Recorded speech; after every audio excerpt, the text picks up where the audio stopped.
जीवन साथी का साथ। समीर ने एक बहुत ही खूबसूरत रीना नाम की लड़की से शादी की। शादी के बाद दोनों की ज़िंदगी बहुत अच्छे से गुजर रही थी।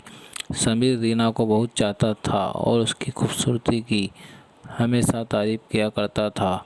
लेकिन कुछ महीनों के बाद रीना एक बीमारी से ग्रसित हो गई और धीरे धीरे उसकी खूबसूरती जाने लगी।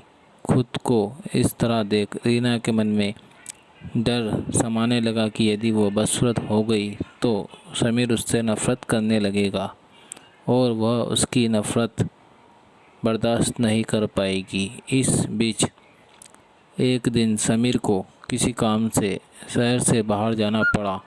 काम ख़त्म कर जब वह घर वापस लौट रहा था, उसका एक्सीडेंट हो गया। एक्सीडेंट में उसने अपनी दोनों आंखें खो दी, लेकिन इसके बावजूद भी उन दोनों के तरीके से आगे बढ़ती रही।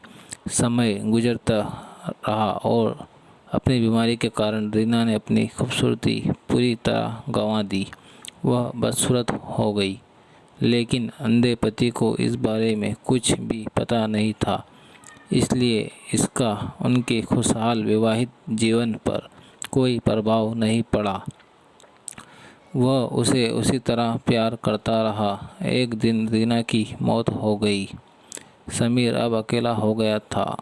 वह बहुत दुखी था। वह उस शहर को छोड़कर जाना चाहता था। उसने अंतिम संस्कार की सारी क्रिया विधि पूर्ण की और शहर छोड़कर जाने लगा।